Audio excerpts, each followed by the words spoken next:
Good morning, everyone. Thank you for joining us. We're just starting the webinar now, so we'll wait for folks to join and then we'll get going. Thank you so much.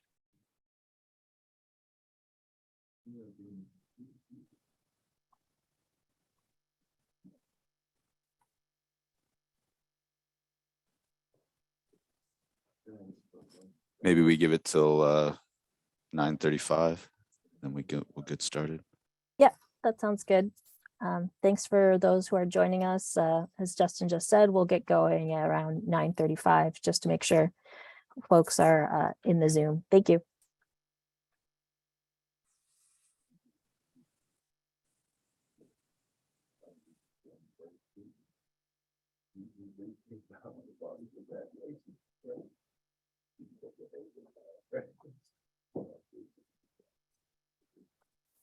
And Justin, will you be sharing your screen? Yes, I can do that.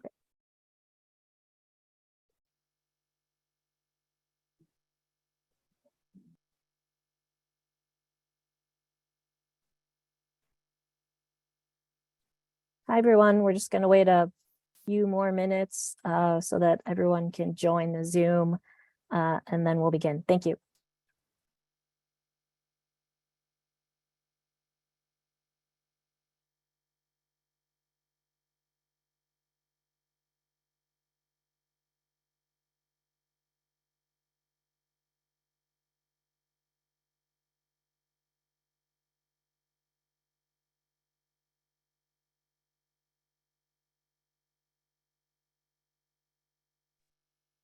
We're gonna wait just another minute or so and then we'll get started. Thank you.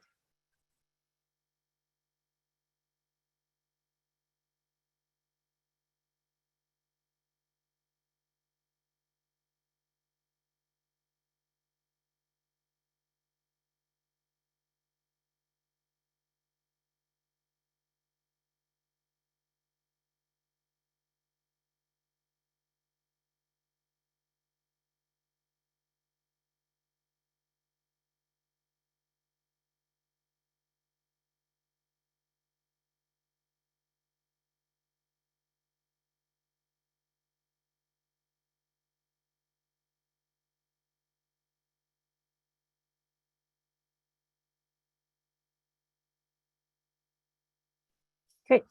Looks like we've got a good number of people. Justin can take it away. Okay. Thank you. Good morning, everybody. Thanks for joining us relatively early on a Monday morning. We're here this morning to discuss the Woodlawn RFQ and to communicate DPD's expectations or thoughts and sort of how we got here coming out of the Invest Southwest process, and to answer any questions that any of the teams might have. We will ask that everyone either writes questions in the chat or holds to after we've gone through the slide deck, which hopefully won't take more than 10 or 15 minutes. Before I do that, let's just go around on the city side and introduce ourselves again. My name is Justin Peterson. I'm a city planner with the Southeast region, so I'm focused largely on the South Lakefront neighborhoods, including Woodlawn. Maybe John, you want to go? Sure, thanks, Justin. Hi, I'm John Law, Assistant Commissioner with the Department of Planning and Development, focusing on design review and design excellence initiatives. Noah, do you want to go? I'm just going down the list here. Sure. Noah Safranek, Assistant Commissioner with Plan Developments and Plan Commission. I'll send it to Tamara.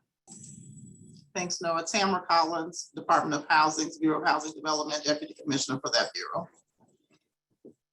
And then Aaron Johnson, Project Manager for Community Engagement, Racial Equity, and the Woodlawn Housing Preservation Ordinance. Good morning, Chris Jang with the Department of Planning and Development, working on redevelopment agreements. Great, thanks. Okay, so let's just get into the slide deck again. So we'll just we'll try to run through the deck initially relatively quickly and leave as much time as possible for questions and answers. So we will begin with really how we got here. So as everybody's well aware, the cities had released a couple of rounds of RFPs under the Invest Southwest program over the last couple of years for sites all throughout the south and west sides.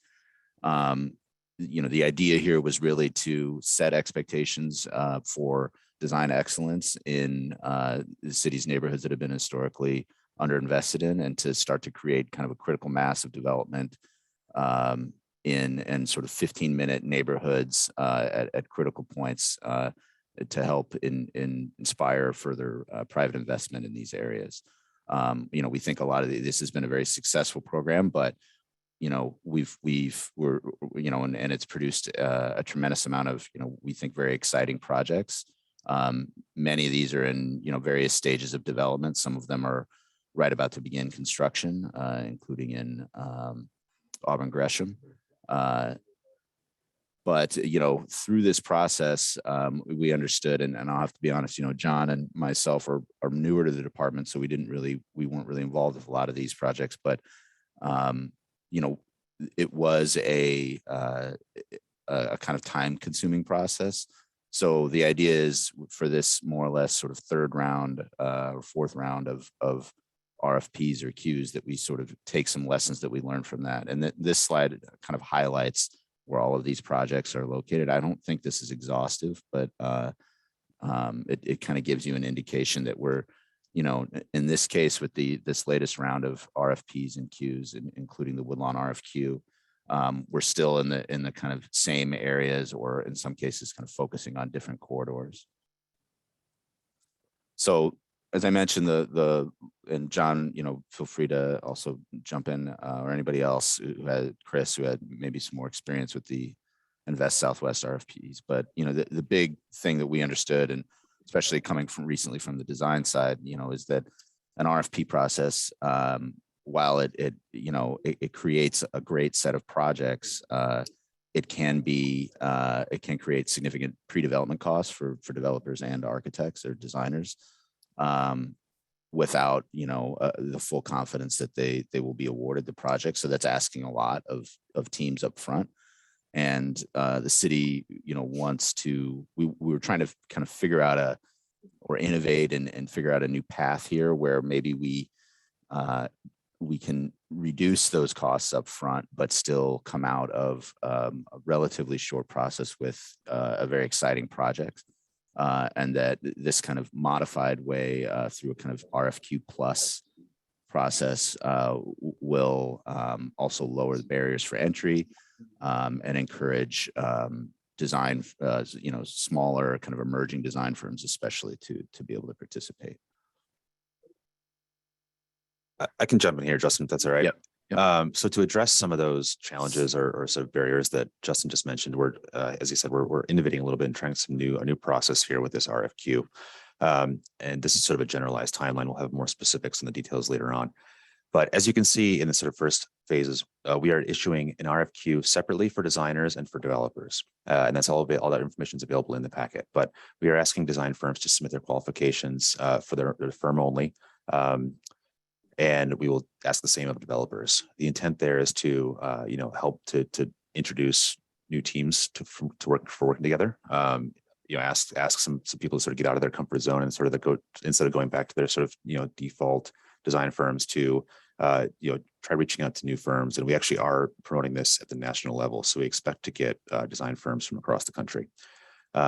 Once the qualification phase closes on September 14th, we will host evaluations with a jury, an expert jury that will review separately the RFQs for developers and designers. The intent is that we will select 5 to 6 design firms as lead designers, and we'll probably also select some architects of record. That might be some of the larger firms that have more experience with Chicago's infrastructure and process of implementing projects. We'll also then select 3 development teams, and that's sort of the number we're targeting. We think it's an appropriate sort of pool of applicants from the development side to get 3 developers that will then enter. Once they're shortlisted, we'll enter sort of a teaming phase, and we'll host some online meetings and allow for the shortlisted firms to present to each other, to introduce the team leaders, and allow for a couple of weeks for development teams to select from that short list of design firms who they want to proceed with. Obviously, there's, we have more design firms and development firms. So I think that's where some of the ones that aren't selected as the lead might be able to still have the opportunity, if they want to play support as an AOR or as a more secondary design team member. Once that teaming phase is complete in early to mid-October, we'll begin the proposal preparation. And add a little caveat right now, this stage is a little bit in flux still, and we'll be providing addenda as necessary to sort of hone in on the details. But what we do know is that we plan to provide a stipend for the teams once they are formed. How much that is and the source of that is still being sorted out. And then we'll adjust the proposal preparation timeline accordingly to the stipend. What we'd love to do is get enough to support a design team and development team to create, sort of cover some of the pre-development costs for the architect, to provide sort of a 6 to 7 week design phase to submit a full proposal, essentially an RFP in early December. And of those for just those 3 shortlisted teams, which will then get selected by an expert panel from the city, as well as some public jury members, with a target to announce in mid-December the selected winner. So again, that's an overview. We assume that these projects will have some need for support for affordable housing. So we're sort of targeting or allowing enough time for a June application to the to DOH's LIHTC application session. So we can come back to this as there's more questions at the end. Thanks, John. Okay, so let's jump into the kind of context of Woodlawn, and then we can kind of come back to some of the more process oriented questions or slides towards the end. Woodlawn, as many probably know, is kind of the center for a tremendous amount of activity, or proposals at least, on the South Lakefront. Of course, the Obama Presidential Center is fully under construction now, right along Stony Island and Jackson Park. That has inspired a tremendous amount of infill development. We're seeing single-family homes being developed in the Woodlawn neighborhood for upwards of $700,000 for sale. There's also the large Woodlawn Central development, which is kind of in an early concept phase along 63rd Street, and several pipeline projects, which I'll highlight at the corner of Cottage Grove and 63rd. So the city's strategy in kind of looking at this context has been to try to fill the gap or extend the corridor in some ways.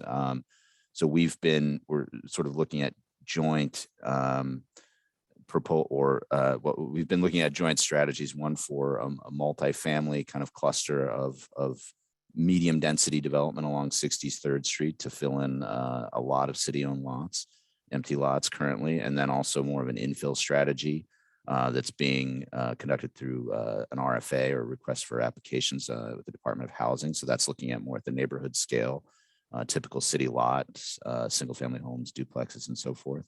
So obviously we're focused on the 63rd Street area. These are some of the pipeline projects that we're seeing largely clustered at or adjacent to 63rd and Cottage Grove. So Friend Health, I believe they just had their ribbon cutting, and they'll have an annex as well just to the west. Woodlawn Station was kind of the first of these projects, and in between Woodlawn Station and Park Station, which is another building about to begin construction, that kind of set in some ways a prototype or an early example of the kind of projects that we're looking for, at least in terms of a program.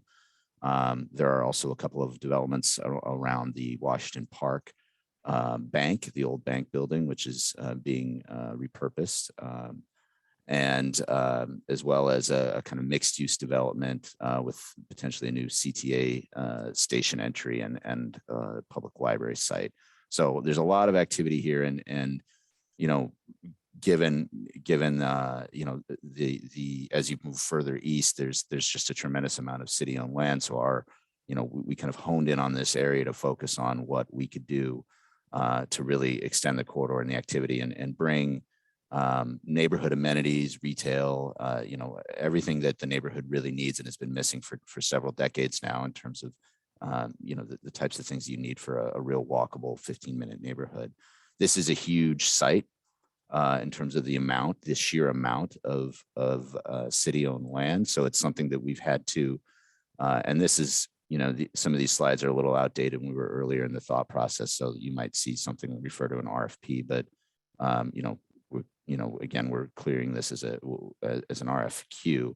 But this is just, for example, indicating, and for anybody who's maybe been following the news, there's a lot of neighborhood interest here, a lot of multiple groups kind of,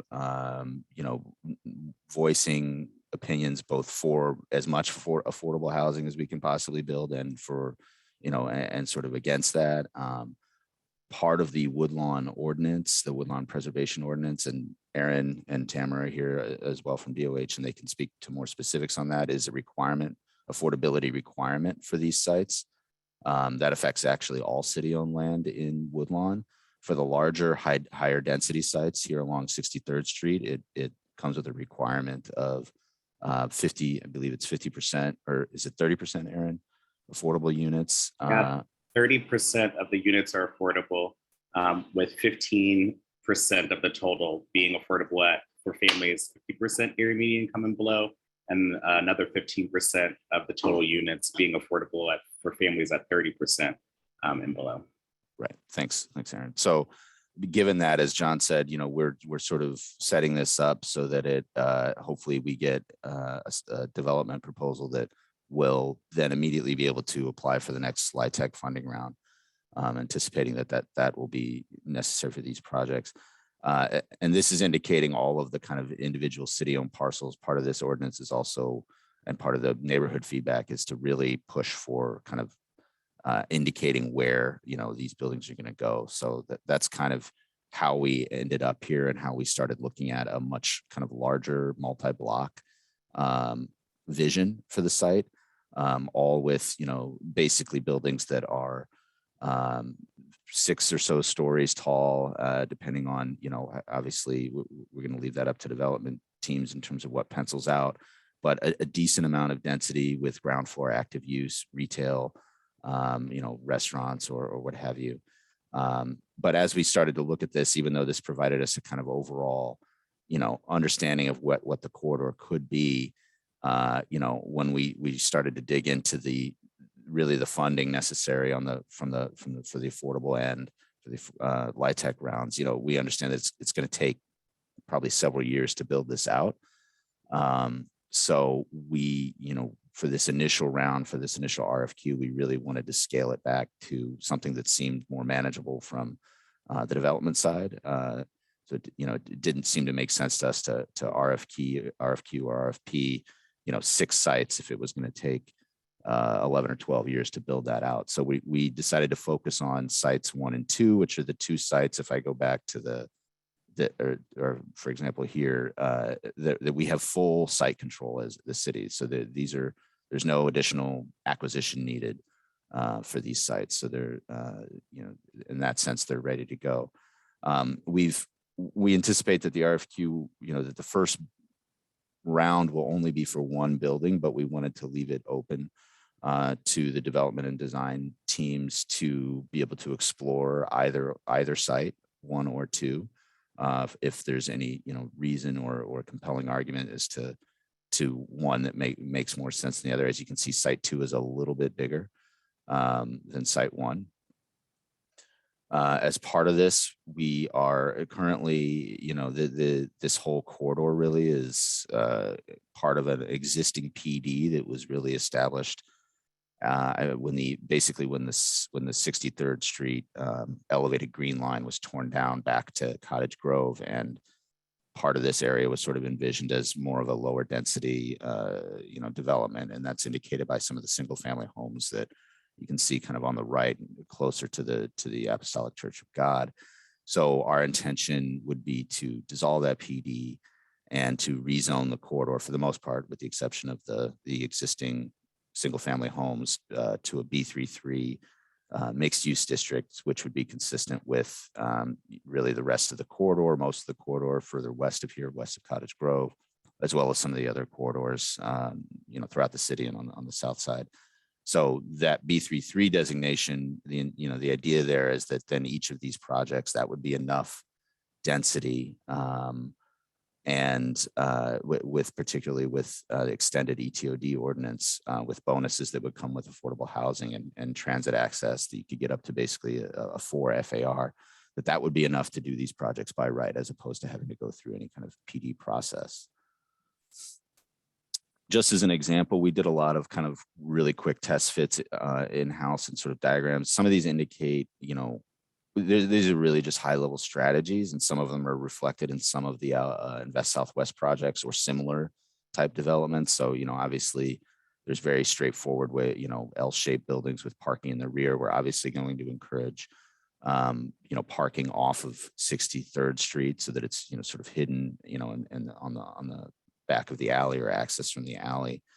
You know, there are studies where we looked at decks if that was necessary for, let's say, a larger scale retail development or a destination type of thing. But, you know, we understand there are cost issues with that, and it's not something that we, you know, obviously it takes away from active street front. So, you know, we're not going to encourage it if it's not necessary, particularly with, again, the ETOD ordinance reducing parking requirements.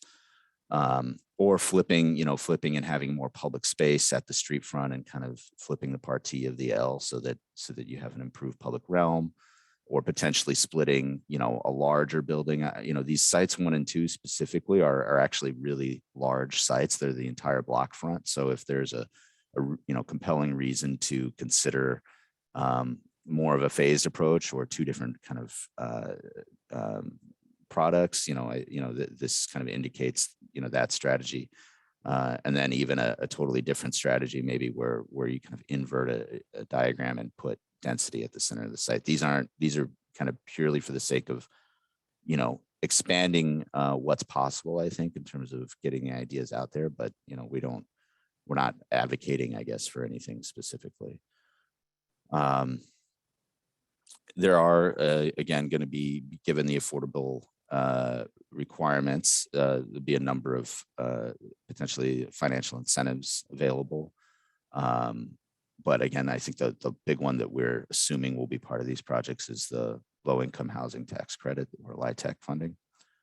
I don't know, Tamara or Aaron, feel free if you want to jump in to highlight anything else or about that, or specifically, we can come back to it as well. We can discuss it further. You can finish your presentation. And Okay. I'll question. Again, and then as mentioned, the Woodlawn ordinance, you know, requires affordability on all city-owned land. This is kind of a high-level look at at the different basically programs that fit under that. And again, some of these are not going to be really relevant to this project, given that, again, these are the higher density lots. But it is the context of Woodlawn. And, you know, and again, this is a major focus, I would say, for both the city and for the aldermen, that, you know, Woodlawn being the site of, again, a lot of incoming development with the Obama Presidential Center. There's a lot of concern about displacement. And so, you know, that's part of why the aldermen and the city is kind of worked towards this ordinance and has several programs in place to kind of maintain affordability. In terms of overall evaluation criteria, or how this is how once we get to the kind of stage of evaluation, it will be, you know, looked at from multiple standpoints.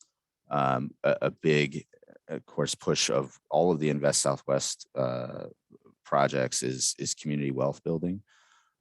So making sure that we are looking at and trying to work with local teams, developers, and designers, and then also providing the kinds of services that these neighborhoods, you know, are in such great need of. But also, you know, we want to make sure that the projects themselves are, of course, feasible from an economic standpoint.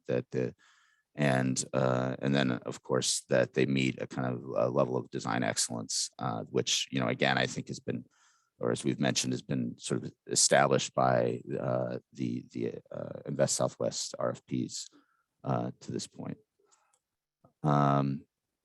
So again, just, design excellence, we already looked at some of these earlier, but, we think there's just been a tremendous kind of outpouring of creativity, again, for proposals in parts of the city that just haven't seen not only new development, but new development of this quality in decades. So we want to continue that momentum here in Woodlawn. So, again, as part of community wealth building, we would encourage, and this will be part of the process as well, involving local partners and contractors to realize the project. And then to circle back kind of to this process, as John mentioned, this is a sort of work in progress, at least towards the back end. But the idea is that, once teams are paired, that there will be some kind of concept phase, and it may not be as long as it's indicated here, but that it may be closer to a 50%, say, concept design, but at which point there will be a full proposal that will be able to be presented and pitched to the public, and that'll include, and the evaluation at that point will include members of the community, and then after that pitch, a development team will be selected, and there'll be a kind of public event for announcement. That's the end of the slide deck. So we can open it up to questions. Let me see. I'll pull this off screen. There's a couple questions already popping into the Q&A box here. And I think we can address the first one. So there's a question about, currently in the RFQ, there's a requirement that says the primary applicant must be an architect based in the Chicagoland area and licensed to practice in the state of Illinois. This is an issue that we definitely want to clarify, and we'll probably elaborate on or modify the language a bit. As I mentioned earlier, we do want this to reach a national audience. We are hoping to get firms from all over the country, design firms from all over the country to submit their qualifications for this. Each of the 3 formed development teams will have to have a licensed design firm on the team. So in the shortlisting process, we will select a combination of locally licensed firms as well as national firms that are likely unlicensed. If the development team opts to go with a more national firm, they will have to then pair also with a local architect of record or design partner that is licensed. But you do not need to be licensed to apply your qualification to submit your qualifications. Thanks, John. If I could just add to that a little bit. Please. Good morning, everyone. Gerardo Garcia, Deputy Commissioner for the Bureau of Plan and Design at DPD. I think the main thing to keep in mind is the purpose of this exercise is really reducing barriers to entry for emerging practices, as well as supporting and creating community wealth. And so from that perspective, I think there's 2 things to keep in mind. One is that we want as many folks who feel they're qualified to participate or certainly submit their qualifications, but also we want, we would want to see, firms bringing some of that creative partnership spirit from the Invest Southwest RFPs to the RFQs. And so if you're a national firm, finding a local partner who can help realize a project, but also finding emerging and diverse talent to kind of contribute to community wealth building goals.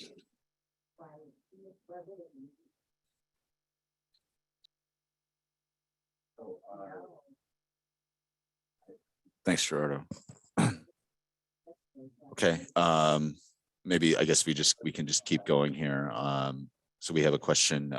Do you have any specifics on how different qualifications will be weighted? For example, is there a specific weighting scale for a local developer or Black developer, et cetera?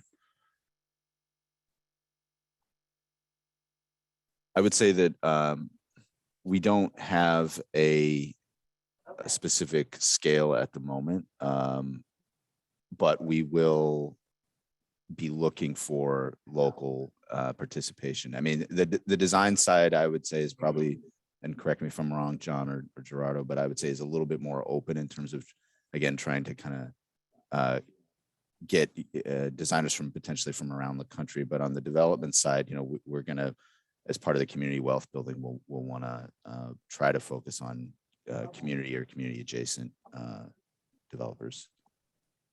That being said, if there's a capacity issue, again, I think it's as others have indicated, some kind of partnership is certainly, something we're happy to entertain.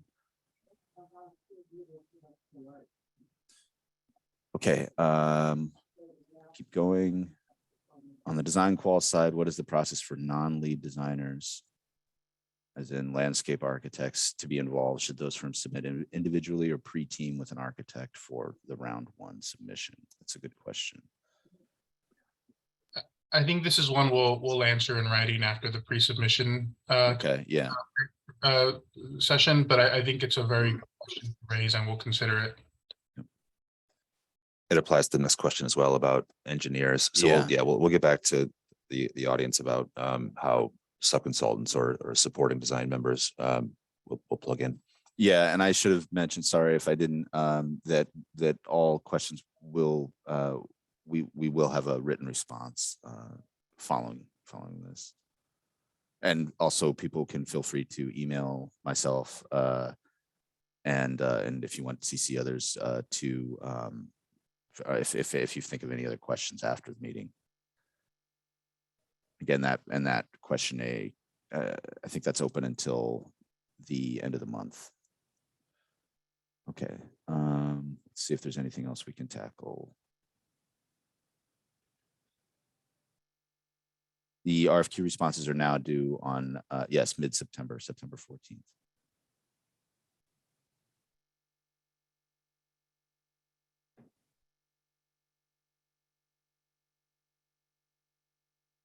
Okay, if a national firm has a local office established, but the corporate papers are held elsewhere, can they submit as a prime?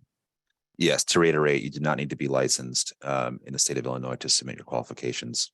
Once the shortlisted teams form, well, then that's at that point you'll have to have a licensed entity on your team. So we welcome all applicants at this point for qualifications.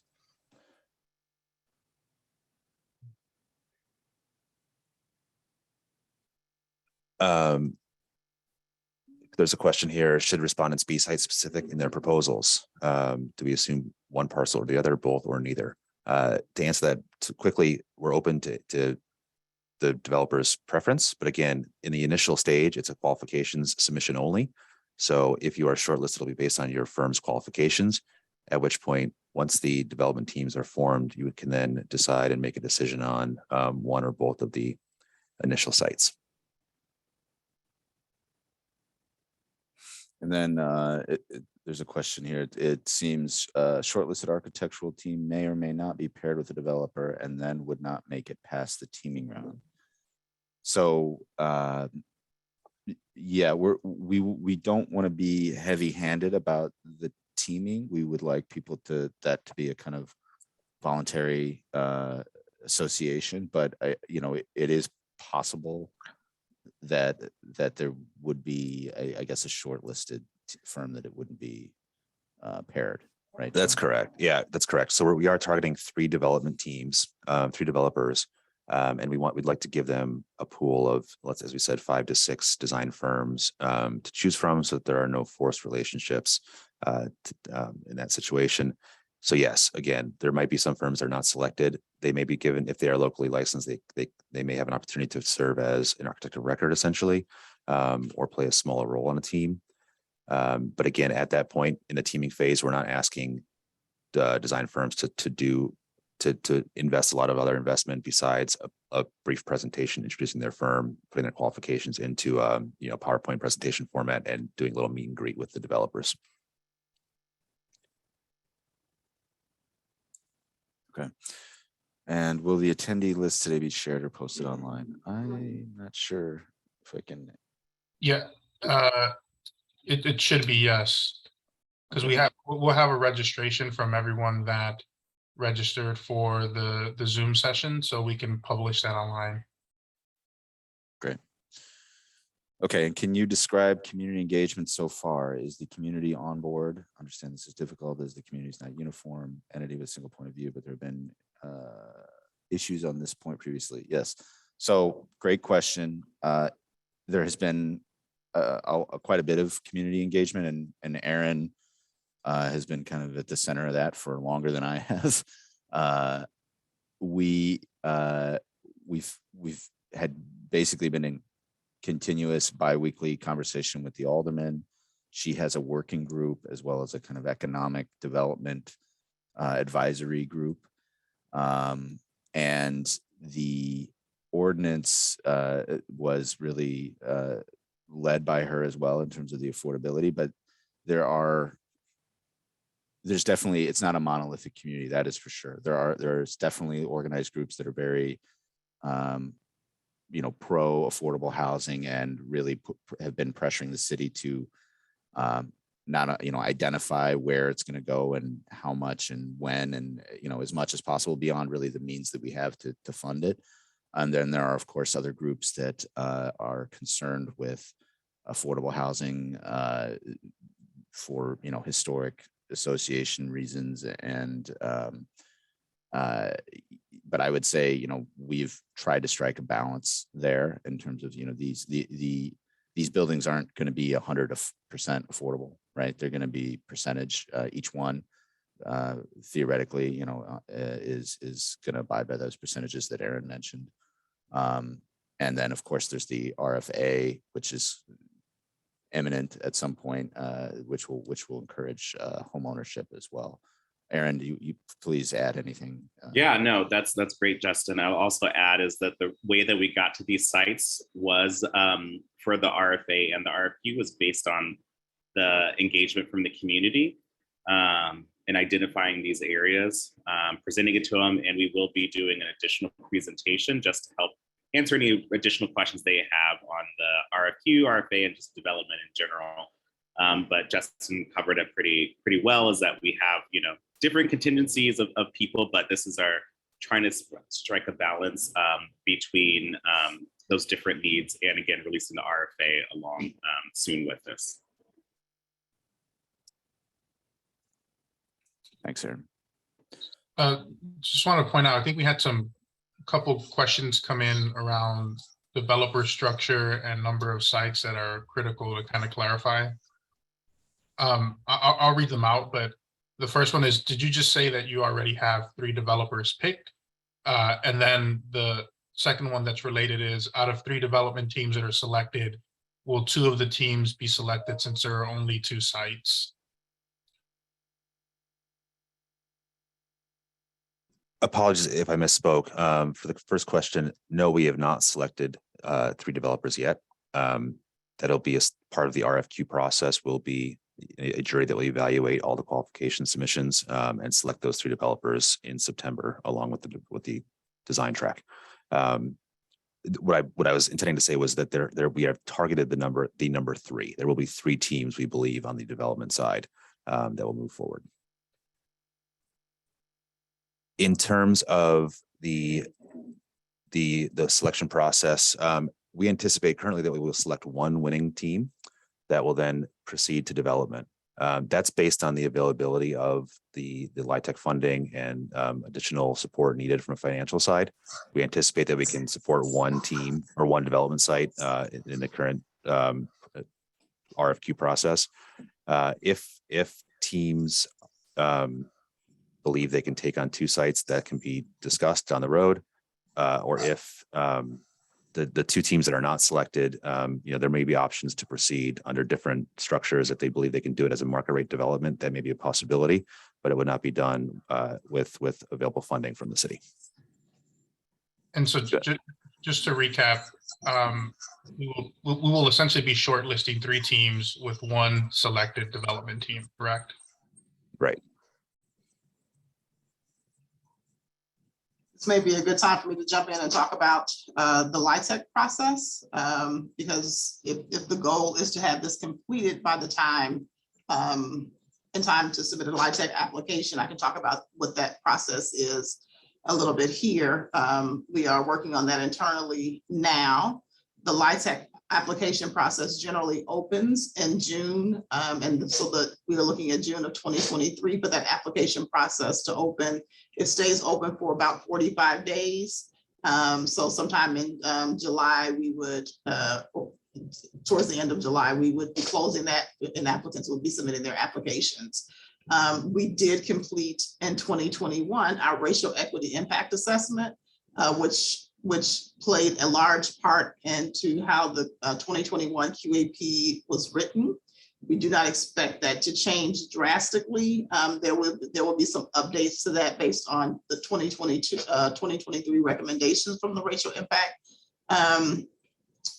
the racial equity impact assessment. So please be looking at that along with our architectural standards manual, because that was also updated in 2021. Those will be slightly tweaked for 2023. We'll be looking more heavily at how the LIHTC program impacts its tenants and residents who live in the building. So we'll be looking more at that for 2023 as well. So, you know, just as you're forming your teams, as you're thinking about moving, if you plan to apply in the 2023 round, please review the 2023 qualified allocation plan and the racial equity impact assessment now.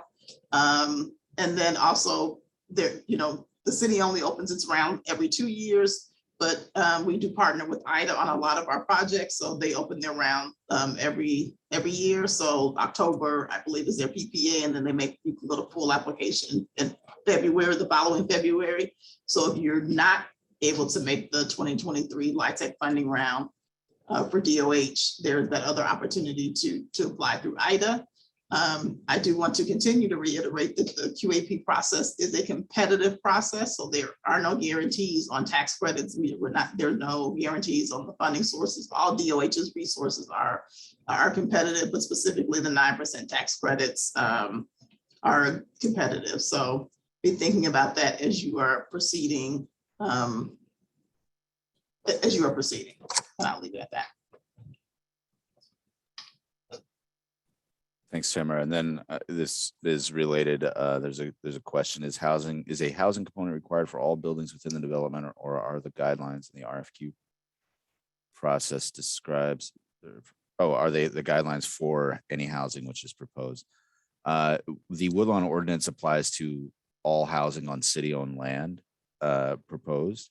So yes, but we definitely expect housing to be a primary component of this, in addition to active use, ground floor active use. I'm not going to say that there's a hard line against it, but against not doing housing. But I think that's kind of how we got here in a lot of ways. Let's see if there are others here that we can answer. There's a couple of questions, Justin, on the notion of site 1 versus site 2. Oh, right. So I think as we see it, one of the teams will be selected as the winner. We anticipate they will develop at least one of the sites, if based on the LIHTC, or not just LIHTC, but based on some level of funding from the city. If that development team believes they can develop both sites in the first round, we are certainly open to that. But it's not an expectation. We are expecting at least one site be developed in this round. Anything that does not proceed under this current RFQ would then be, reopened as a subsequent bid process in future years. Is that clear enough? Hopefully, it's at least one site. But if the development team believes they have the resources available to do both sites, that is a possibility. There's a question about does the 30% affordability expire after a certain time period? Example, after 10 years. As I understand it, LIHTC requirements are for 30 years. What outside of LIHTC though, Justin? What about the Woodlawn housing ordinance? Yeah, I don't know, Aaron. Is there any? Yeah, the Woodlawn housing opportunity it expires in 2040.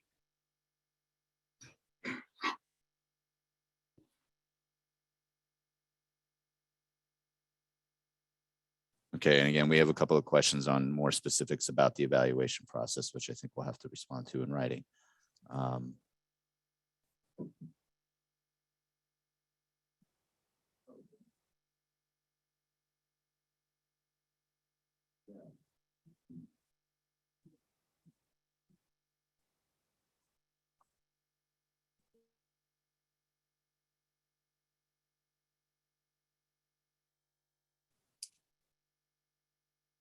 So we, do we have any additional Yeah, questions?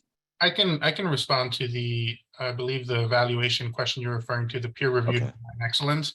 I think the short answer to the question is yes. We're looking as part of folks' qualifications to submit a track record of, whether it be awards, recognition, that's what we mean by peer reviewed, right? That other folks and other peers, other folks in the profession have determined that your work meets a standard of design excellence, basically. So whether it's AIA awards, to give an example, et cetera, I think folks kind of get the gist of what we're talking about there. Thanks, Gerardo.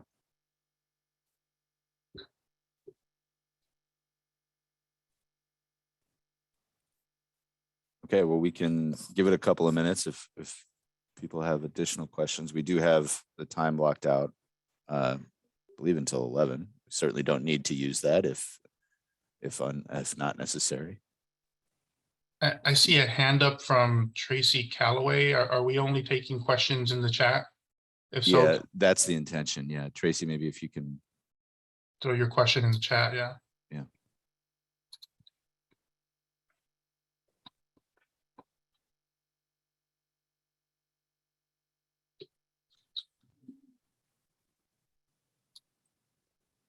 I see a question yeah. on surveys, Surveys. big ones, other DD. Yeah, we do not have any surveys currently. Or the phase one, we need to, so some context on that. The city is attempting to kind of pre-clear environmentally a lot of our city-owned land, but these being former commercial sites on a major corridor are certainly not cleared yet. And I believe maybe phase ones might have been done. I'd have to check with Maggie and our land management database manager. So yeah, I would, there's going to be environmental, most likely. I would make that an expectation.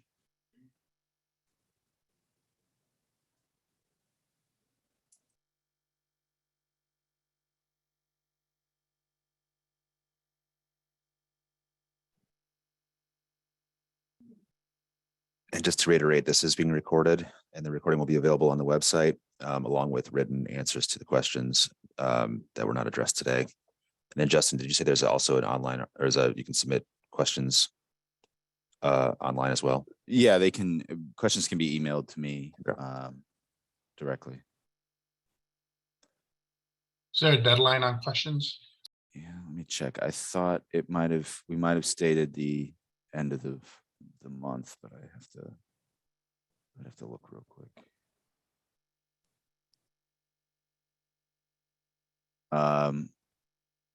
Okay, another question, 7-story buildings. Yeah, so basically, if I go to let me kind of zoom in here, the massing that or maybe this shows better. This is really basically the darker yellow kind of tan color shows what's possible with a B33 as of right. The additional lighter tan color would be possible theoretically with the FAR bonuses that come with the TSL and with the affordability requirement. Now, that doesn't mean that the project, that's the right scale or the right, that's got to be figured out per site. And also, I think in conjunction with the funding. But, certainly there is enough area available here, we think, to build, significant mixed use building. They will need to be sensitive to the surroundings. they don't have to be 7 stories, you know, et cetera, et cetera. So that's a kind of volume to work in. But it's, you know, it's not, we're not requesting 7-story buildings, I guess. You know, the other two, so the driving the wood was part of the argument.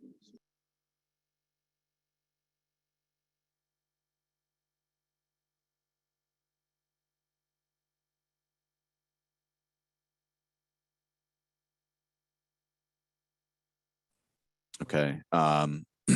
The RFQ notes a desire for respondents to outline their vision for development as part of round 1 submission. Is this directed towards developers or designers? If designers, what kinds of materials are you looking for at this stage? You know, again, I think the first round of the pure kind of RFQ portion of this is not asking for proposals. So it would really be more of like a narrative. I think that, you know, talks about what, you know, appropriate, potentially other program uses in addition to housing, how, you know, the building might activate the corridor, you know, and any other kind of contextual, I think, you know, arguments or visionary kind of ideas that, but really, you know, it's not meant to be a proposal. If I could just add to that, Justin, I think the RFQ specifically outlines what we're looking for both developer and design firms qualifications. Right. And as part of that, in terms of the materials, you know, a portfolio, right, and project approach. And I believe we put a 5 projects or 10 pages, and we can clarify that in writing, but we did put a max on the amount of materials to be submitted. So folks will have to be briefed to really give us a sense of why they're qualified or how they're qualified to do these types of projects.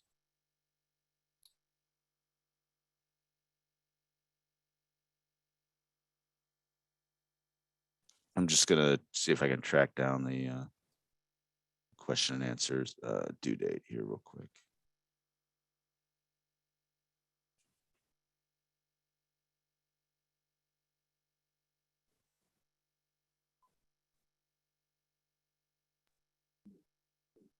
August 31st, I believe, Justin. Oh, you've got, okay, yeah. Yep. End of this month. There you go. Thanks, John.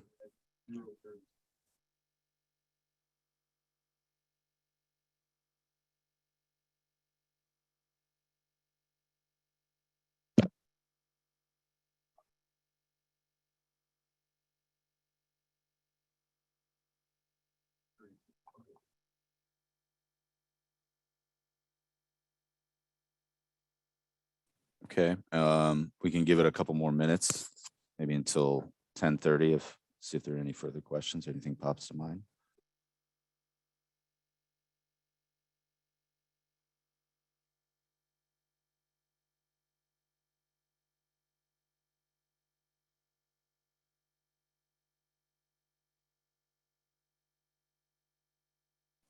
Maybe I'll just, you know, take the pause here as a moment we have, as mentioned, we've had, you know, good amount of community engagement. We had an open house in May where we were able to just talk with several members of the community directly. You know, in terms of, you know, ground floor uses, you know, we've heard pretty much everything. So, you know, again, it's just a neighborhood that is sorely in need of some kind of, you know, retail. It may be that retail isn't feasible through the whole corridor. So, you know, I think we don't want to limit it to that or restaurants, but, you know, there's certainly a lot of interest as well as even in larger scale retail, you know, so I think kind of all options can be open there. I don't want to be too specific because I don't want to point anybody in any directions, but there's a lot of need.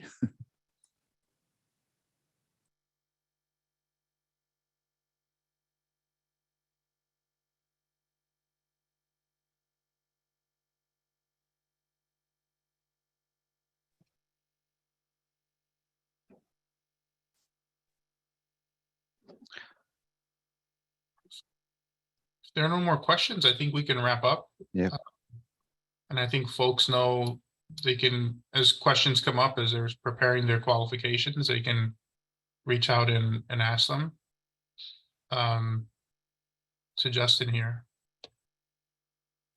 Yep, certainly. And I think it's probably just worth reiterating that, we thank you for bearing with us to this process. We do see these as really transformational sites for this part of Woodlawn. So, we look forward to really engaging some innovative designs and developments here. Hey, Justin, it's Noah. Can you give the website out to the people attending where we're going to find these documents? There's been several questions about this recording and the slide deck, et cetera. So I know we're posting them, but if you can just maybe drop that in Yeah. the chat. Yeah, let me. Sorry, it's hard with Zoom is the front of all my windows, so it's hard for me to grab it. Okay. It'll be on the RFQ landing page, right, Justin? Yeah, You have it. yeah. Okay, got it. Okay. Perfect, thanks. It looks like that was only sent to the panelists. Oh, yeah. Okay. Yeah, Yeah, I'll try it again. Here to communicate with the participants via the chat. Oh, there you go. Okay, you got it. Yep.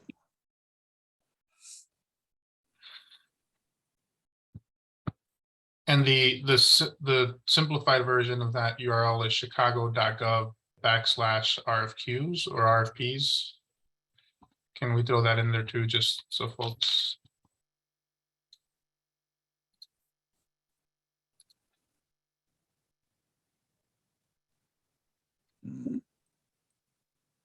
Let's see if it's. Sorry, Gerardo, that's not. It's not working for me. Oh, you got it. I think I see. I dropped it in there. I can't put it to everyone. Can you copy and drop that? No, we've got that. I just know there's a simplified URL. Hold on a second. Okay, yeah.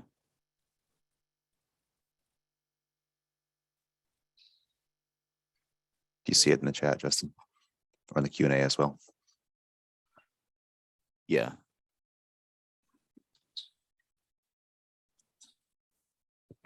There we go.